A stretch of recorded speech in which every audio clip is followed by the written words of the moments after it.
Hello students, today we are starting the question answers. The first question is explain the difference between potential energy and kinetic energy.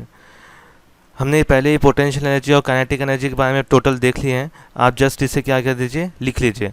तो overview कर लेते हैं साथ साथ. Potential energy क्या होती है, जहाँ पर भी कोई ऑब्जेक्ट है एक पोजीशन पर स्टेशनरी है तो वहाँ पर भी होगी पोटेंशियल एनर्जी. और काइनेटिक एनर्जी कहाँ पर होगी, जहाँ पर भी कोई ऑब्जेक्ट मूव हो रहा है तो वहाँ पर होगी काइनेटिक एनर्जी. तो ये उसका डेफिनेशंस और ये आपके ना कुछ एग्जांपल है. ये वीडियो को पॉज करके लिख लीजिए.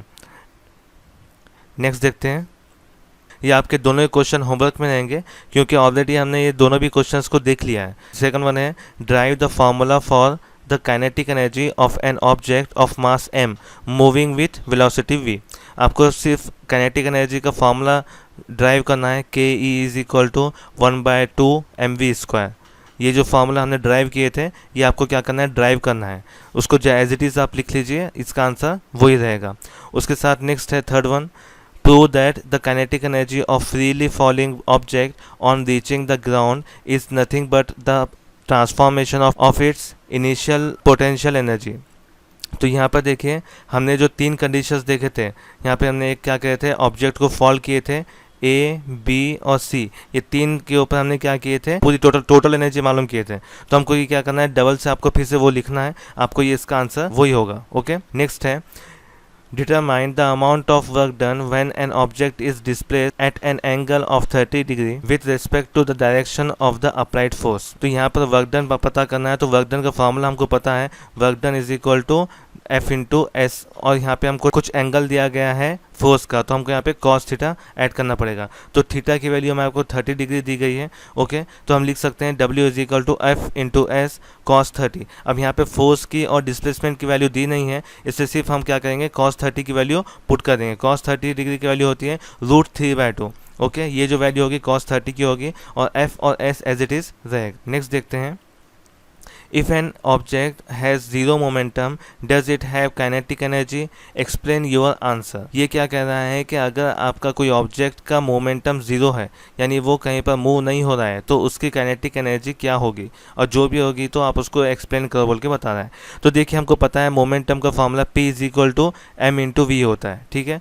ऑब्जेक्ट का मोमेंट का P is equal to mass into velocity. P जो है हमारा वो ज़ीरो है, P हमारा ज़ीरो है, वेलोसिटी भी हमारी ज़ीरो है, मास जो है हमारा कभी भी ज़ीरो नहीं होता है. तो हम क्या करेंगे, simple P is equal to m into V हम लिख सकते हैं. काइनेटिक एनर्जी का हमारे पास फॉर्मूला है K is equal to 1/2 mv². तो हम क्या करेंगे, यहाँ से उसकी वैल्यू पुट कर देंगे. K is equal to 1/2 m. ये हमारा जो मास है ज़ीरो नहीं होगा, लेकिन वेलोसिटी हमारे पास ज़ीरो है. तो वेलोसिटी की जगह हम ज़ीरो पुट करेंगे तो ऑटोमेटिकली क्या हो जाएगा, ये दोनों भी पार्ट है ना ज़ीरो हो जाएंगे. ओके.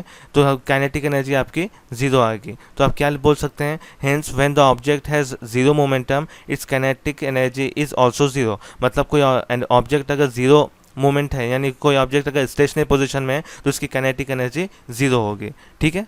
चलिए नेक्स्ट देखते हैं. नेक्स्ट क्वेश्चन है why is the work done on an object moving with uniform circular motion is zero. यहाँ पर क्या बता रहा है कि अगर कोई ऑब्जेक्ट का यूनिफॉर्म सर्कुलर मोशन में है, फॉर एग्जांपल ये एक ऑब्जेक्ट है वो यूनिफॉर्म सर्कुलर मोशन में क्या हो रहा है, मूव हो रहा है इस तरह से. ठीक है. मोमेंटम है वो ज़ीरो क्यों होगा. तो अब यहाँ पर देखिए जब ये मोमेंटम, जब ये क्या करेगा, सर्कुलर मोशन में घूमेगा तो हमेशा इसका जो एंगल है, ये एंगल हमेशा 90 डिग्री बनेगा. कौन सा एंगल रहेगा ये आपका, ये एंगल आपका रहेगा डिस्प्लेसमेंट का और फोर्स का. फोर्स एंड डिस्प्लेसमेंट का जो एंगल रहेगा या वो आपका ना 90 डिग्री होगा. तो 90 डिग्री यहाँ पे हम लेना पड़ेगा क्योंकि वो टेंजेंट बनाएगा. 90 डिग्री आपका एंगल होगा. उसके बाद देखिए यहाँ पर हमारे पास पता है वर्क डन का formula F into S cos theta, यानी फोर्स इंटू डिस्प्लेसमेंट और जो एंगल है उसके हिसाब से. तो जब हम क्या करेंगे उसमें कॉस थीटा की वैल्यू 90 डिग्री रखेंगे तो ज़ीरो हो जाएगा. तो इससे हमको क्या पता चलता है कि जब भी कोई ऑब्जेक्ट सर्कुलर मोशन में मूव हो रहा है तो क्या हो जाएगा, उसका वर्क डन ज़ीरो होगा. तो यहाँ पे हमने क्या किया, फर्स्ट क्वेश्चन पूरा कंप्लीट कर दिए हैं. दो आपके क्वेश्चन के होमवर्क है. ठीक है. उसको लिख लीजिए. अगर इसमें कुछ प्रॉब्लम है तो आप मुझे मैसेज कीजिए. ओके. चलिए इसके बाद के जो क्वेश्चन है वो नेक्स्ट लेक्चर में देखेंगे. Thank you.